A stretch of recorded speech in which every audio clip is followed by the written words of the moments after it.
नमस्कार, welcome to IIT education. आज का अपना टॉपिक है फिजिक्स का चैप्टर 12 इलेक्ट्रिसिटी, जिसका अपन आधा पार्ट कर चुके हैं और अपना आधा सेशन बचा था वो अपन इस सेशन में करते हैं। अपन धीरे धीरे करके पढ़ेंगे जिससे अपन को समझ आ सके और अपने प्रॉब्लम्स और डाउट्स क्लियर हो सके। तो अब पहले मैंने आपको बताया था कि प्रॉपर्टीज क्या होती है चार्जेस की। अब मैंने बताया था उस वक्त आपको कि अपन क्वेश्चंस भी साथ में करते रहेंगे और नोट्स भी बनाते रहेंगे। तो पहले मैं टाइप्स ऑफ मटेरियल के पहले समझाऊंगी मैं, पर उसके पहले मैं आपको एक क्वेश्चन दे देती हूँ, अपन उसको सॉल्व करते हैं। एक इंपॉर्टेंट क्वेश्चन है, आप ये देख लेना। आप इसको, एक इंपॉर्टेंट क्वेश्चन है, ठीक है। क्वेश्चन क्या है? How many electrons get transferred from a body to get 1 coulomb charge on the body.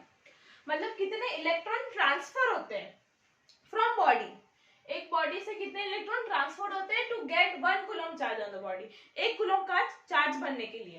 तो क्या है इसका आंसर? गिवन, पहले ये देख लेते हैं, जैसे मैथ सॉल्यूशन करते वैसे करेंगे। गिवन क्या है अपने पास? चार्ज कितना है? 1 कूलम्ब। तो क्या लिख दे? Q = 1 coulomb. एन अपने पास है नहीं तो क्वेश्चन मार्क कर लिया अपन ने। और उसके बाद चार्ज फाइंड करना होता है ना अपन को बॉडी को, तो ये फॉर्मूला लगाते हैं अपन, एक फॉर्मूला समझ सकते हैं उसको, Q = 1ne। Charge on the body is calculated by it. ठीक है, मैंने लिखा है इसमें कि चार्ज जो बॉडी पे लिखा होता है वो इसके थ्रू अपन कैलकुलेट कर सकते हैं। तो इसको अपन ने करा तो n = Q/E हो गया। ठीक है, n = Q/E हो गया। उसके बाद फिर क्या है? Q क्या है? 1 कूलम्ब है ना चार्ज, तो Q क्या है? 1 हो गया। और इलेक्ट्रॉन्स की क्या मैंने बताई थी आपको, इलेक्ट्रॉन्स की वैल्यू क्या होती है? 1.6 × 10⁻⁻19 कूलम्ब। तो मैंने लिख दी इलेक्ट्रॉन की वैल्यू भी, तो 1/1.6 × 10⁻⁻19 कूलम्ब हो गया। उसके बाद फिर क्या होगा? इनटू ये जो n था, तो 10/16 × 10 + 19 है। इसको अपन ने करा सॉल्व, तो अपने ऐसा आंसर आया। उसके फिर बाद में और जैसे 19 था तो उसमें से एक जीरो इधर लिया, तो 100/6 × 10। ऐसे सॉल्व करने के बाद अपना आंसर निकला 6.25 × 10 की 18 पावर है। कितने इलेक्ट्रॉन्स है? इतने हैं। तो एक इलेक्ट्रॉन, एक कूलम्ब चार्ज जो बॉडी पे होता है वो कैसे, किसके थ्रू, कितने इलेक्ट्रॉन्स के थ्रू होगा? 6.25 × 10 की पावर 18 इलेक्ट्रॉन्स। ठीक है, तो ये क्वेश्चन अपन ने देख लिया। इसके थ्रू अपन को और क्वेश्चंस आएंगे, वो अपन बाद में साथ में चलते चलते करते रहेंगे। पर अब देखते हैं अपन types of material. Types of material क्या होते हैं? तो क्या है? पहला कंडक्टर। अपन ने ये पढ़े हैं कंडक्टर, इंसुलेटर, पर अपन इनको और अच्छे से देख लेते हैं। अपन ने पिछली क्लास में पढ़े थे तो अपन अभी भी पढ़ लेते हैं इनको। तो क्या है कंडक्टर? दोस मटेरियल विच कंडक्ट इलेक्ट्रिसिटी। सबको पता है अपन को कि वो मटेरियल जो इलेक्ट्रिसिटी कंडक्ट करते हैं, लाइक सिल्वर, कॉपर एक्सेट्रा। फिर है इंसुलेटर। इंसुलेटर क्या काम करता है? Those material which does not conduct electricity, वो मटेरियल जो इलेक्ट्रिसिटी कंडक्ट नहीं करते।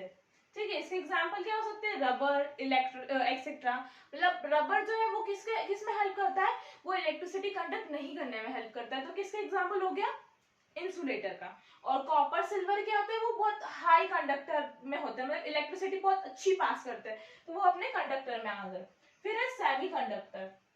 दोस material which does not conduct electricity at room temperature, but if temperature is raised they conduct electricity. मतलब वो मटेरियल जो इलेक्ट्रिसिटी कंडक्ट नहीं करते, क्या?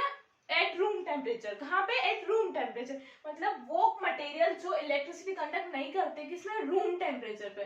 पर अगर रूम टेम्परेचर रेज्ड हो जाता है, मतलब हाई हो जाता है, तो फिर वो इलेक्ट्रिसिटी कंडक्ट करेंगे, फिर वो कंडक्टर बन जाता है। पर सेमीकंडक्टर वही होता है जो है ना रूम टेम्परेचर पे इलेक्ट्रिसिटी कंडक्ट नहीं करते। इसका एग्जांपल क्या है? सिलिकॉन। ठीक है, मैंने सब में एक एक एग्जांपल लिए है, तो आप देख लेना एक बार, उनको याद भी कर लेना, क्योंकि अपन जैसे एग्जाम में आते हैं ना क्वेश्चंस की, इसकी डेफिनेशन लिखो, उसकी लिखो, तो एग्जांपल लिखना अपन को जरूरी होता है। तो उससे क्या ना, सामने वाला जो इन्विजिलेटर जो चेक करता है ना, उसको भी समझ आता है कि हाँ यार इसको समझ आया है इस बच्चे को। तो फिर है अपना alloy. Those conductor material made up of 2 और मोर एलिमेंट्स।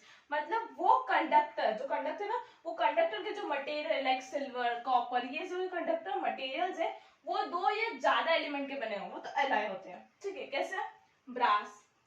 ब्रास का कितने एलिमेंट का बना हुआ है? 2 एलिमेंट का। कौन से? लीड और कॉपर। इन दोनों से बनके क्या होता है? इन दोनों को ज्वाइन करते हैं और क्या बनता है? ब्रास। तो ये क्या हो गया? अलॉय हो गया, क्योंकि वो कंडक्टर है, कंडक्टर का मटेरियल है जो कि 2 एलिमेंट से बना है। कौन? ब्रास। तो फिर अपना एलॉय हो गया, फिर टाइप्स ऑफ मटेरियल हो चुके अपने।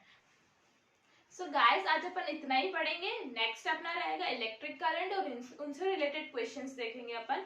पर आज अपन इतना पढ़ेंगे, मैं इसलिए आपको इतना कम कम पढ़ा रही हूँ ताकि आपको धीरे धीरे ही समझ आ चुके। मैं अगर चाहती तो एक साथ पूरा पढ़ा देती, पर आपको क्या है ना, फिर कंफ्यूजन हो जाता और डिफिकल्टी आती, और मैं नहीं चाहती कि आपको डिफिकल्टी आए। इसलिए आप धीरे धीरे पढ़ेंगे और धीरे धीरे समझेंगे मेरे साथ, तो आपको श्योर समझ आएगा सब कुछ।